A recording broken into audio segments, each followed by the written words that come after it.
అందరికీ నమస్కారం అండి. నేను చెప్పే విషయాన్ని అర్థం చేసుకోగలరని కోరుచున్నాను.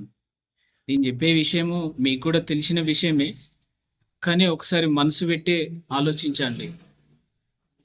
మన పిల్లలు రోడ్ మీదకొచ్చినప్పుడు చాలా ర్యాష్ డ్రైవ్ చేస్తున్నారు. దానివల్ల యాక్సిడెంట్ అయితున్నాయి. యాక్సిడెంట్ అయ్యి వాళ్ళకు ప్రమాదమే జరగకుండా ఇతరులకు జరిగి వాళ్ళ ఫ్యామిలీస్ రోడ్ మీదన పడుతున్నాయి. వాళ్ళు మిడిల్ క్లాస్ వాళ్ళైతే చానా నరకాన్ని అనుభవిస్తున్నారు.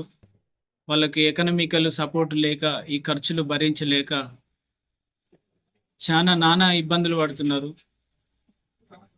ఇప్పుడు ఒక ఫ్యామిలీలో ఒకడే కొడుకుంటాడు. ఆ కొడుకు మీద ఎన్నో ఎక్స్‌పెక్టేషన్ పెట్టుకుంటారు. వానికి ఈ యాక్సిడెంట్‌ల ప్రాబ్లమ్ అయ్యి పర్మనెంట్‌గా బెడ్ రిడెడ్ అయిందనుకో, మీకు మనశ్శాంతి కరువైతది. మీరు బ్రతికినన్ని రోజులు ఒక నరకాన్ని అనుభవిస్తారు. ఎవరు తీర్చలేరు.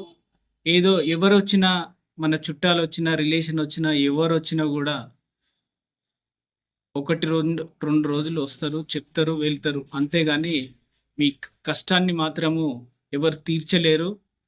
అలాగనే ఆ యాక్సిడెంట్ అయిన ఫ్యామిలీస్ ఉంటారు గదా! వాళ్ళు మిడిల్ క్లాస్ వాళ్ళైతే వాళ్ళు ఖర్చు పెట్టలేక వాళ్ళు గూడా నరకాన్ని అనుభవిస్తారు. ఇది గమనించాలి ప్రతి ఒక్కరు. పిల్లలకు ర్యాష్ డ్రైవ్ చేయొద్దు.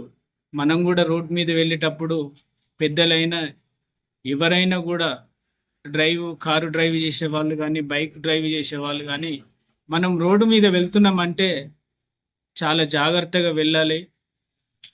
మనము ఎలాంటి ప్రాబ్లానికి గురి గాకుండా డ్రైవ్ చేయాలని రిక్వెస్ట్ చేసి మీకు చెప్తున్నా.